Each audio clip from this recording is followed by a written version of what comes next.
দর্শক, আমরা আমাদের প্রতিনিধি কামরুজ্জামান সোহেলের সঙ্গে যুক্ত হবার চেষ্টা করছি। ফরিদপুর জাতীয় নাগরিক পার্টি এনসিপির পদযাত্রা ঘিরে শেষ হয়েছে সব ধরনের প্রস্তুতি। আপনারা জানেন যে আজকে যে জাতীয় নাগরিক পার্টি এনসিপির যে ফরিদপুরে পদযাত্রা রয়েছে, সেই পদযাত্রাকে কিন্তু কেন্দ্র করে আমরা দেখেছি যে সকাল থেকে এনসিপির বিভিন্ন স্থানীয় নেতৃবৃন্দ কিন্তু তারা এই পদযাত্রা সমাবেশ স্থলে আসতে শুরু করেছেন। আমরা যতদূর জেনেছি যে যারা কেন্দ্রীয় নেতৃবৃন্দ রয়েছেন তারা খুলনা থেকে রওনা দিয়েছেন।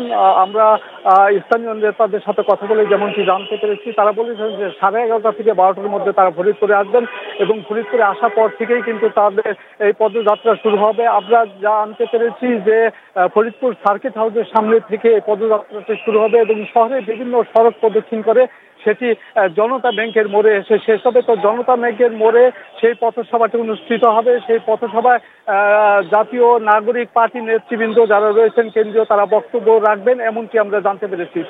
তো এই পদযাত্রা শেষ হওয়ার পরে তাদের আরেকটি অনুষ্ঠান রয়েছে, তারা ফরিদপুরের যে কার্যালয়টি, সেই কার্যালয়টি তারা উদ্বোধন করবেন এমনটি কিন্তু আমরা জানতে পেরেছি।